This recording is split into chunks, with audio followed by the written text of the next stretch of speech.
we've kind of been here together for, this is the third day, and it's really been something pretty special. From the first night we got together with Davey Nelson over at the Pfister, and then yesterday afternoon at the golf outing. We've had a lot of fun kind of renewing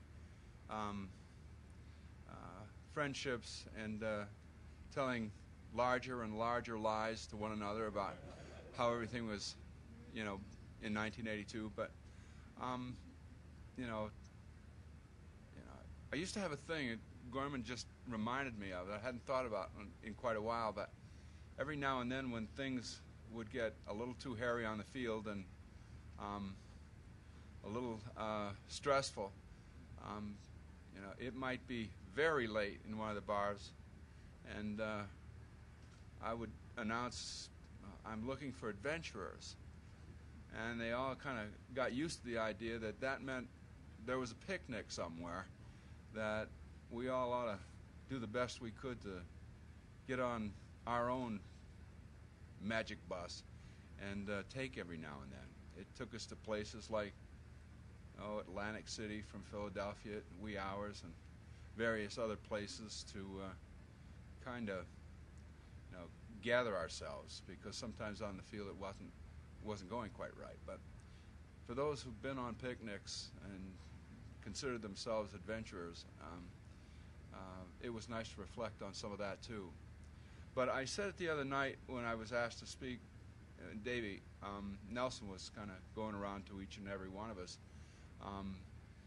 and I think it's appropriate here because it's really how many of us feel. And I know the people in Milwaukee feel this way, but I'll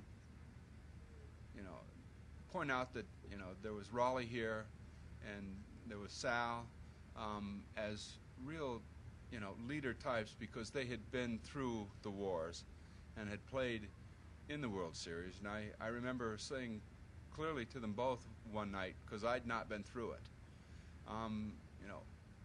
we're headed to these playoffs, and you guys have been there, and I wanted to know what that meant, because I was a catcher and a lot of responsibility with that each and every night. And I remember them both saying to me, he said, you play this game just like any other game. Don't make these playoffs or World Series bigger than they are. It's just another game. And it really stabilized me when I heard them say that to me, Raleigh and Sal, because I needed that. But what I needed is what in the end I think we all got, and that was the opportunity to play in a World Series and in a seventh game. And as I said, and you'll see from this video, someone mentioned it and I'll never forget it. Wisconsin Avenue, when it was all over, greeted us in a way that only champions essentially are greeted.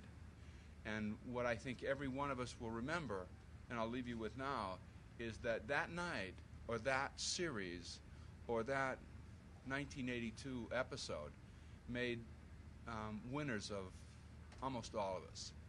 And it's the one thing we all get to leave with, and as I said the other night, sleep on every night. And although we lost in 7 games, it would be very hard-pressed to convince the people of Milwaukee that at that time we had lost, because they made it plain to us all also that we came home winners. And it's what I think it's really all about.